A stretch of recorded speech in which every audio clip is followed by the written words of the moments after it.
Hey guys, Carey with DrillFit Training, and I am going to show y'all sit-ups on the GHD machine. This is one of my favorite ab exercises. Let's go ahead and get into it.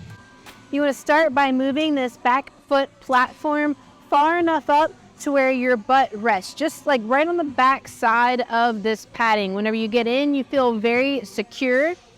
You do that by this pin right here at the bottom and just shift it forward or back. Getting into the exercise, I like to try to always hold on as I get in so I don't fall out.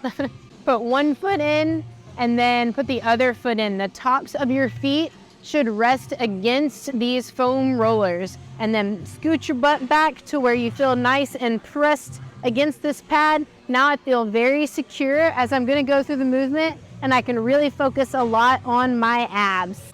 There's a few different levels and ways to perform this exercise. The easiest to start with is going to be just keeping your hands right at your side. Keeping hands here, and we're going to come down to parallel where the shoulders line right up with the hips, and then sitting back to the top and come and touch your toes. Keeping your abs engaged the entire time. And I like to squeeze my glutes too as I come to the bottom here, just to keep the whole core very, very structured. Second level up from here is going to be hands right behind the head. Just adds a little bit more weight top side, getting a little bit more of that ab engagement as you go through. And as you come up on this one, you really want to drive down, rounding a bit here, getting that good crunch, driving elbows down to the knees.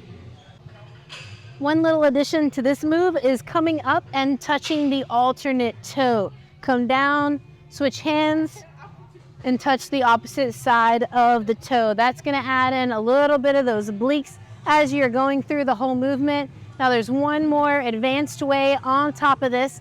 Don't recommend doing this one unless you have been doing these for a little while and you feel like your core is pretty strong. Because it's going to be coming all the way to the back, touching the ground, getting that really good ab stretch, and then coming back up and touching your toes. You want to stay incredibly tight for this move because you want to make sure we're keeping our hip flexors out of it as much as we can and the low back safe. But it's coming all the way back behind you, touching the ground, really pulling up quick,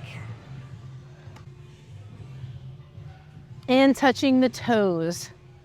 Very advanced movement. I'll probably give you whiplash the first time you try it. This is one of my favorite ab exercises because it is all inclusive. We are getting the lower, middle, upper abs. We can even add in those obliques in there. And if you really go for that advanced move, getting that stretch on the abs as well. Great core movement. Highly recommend adding this into your workout. Check it out.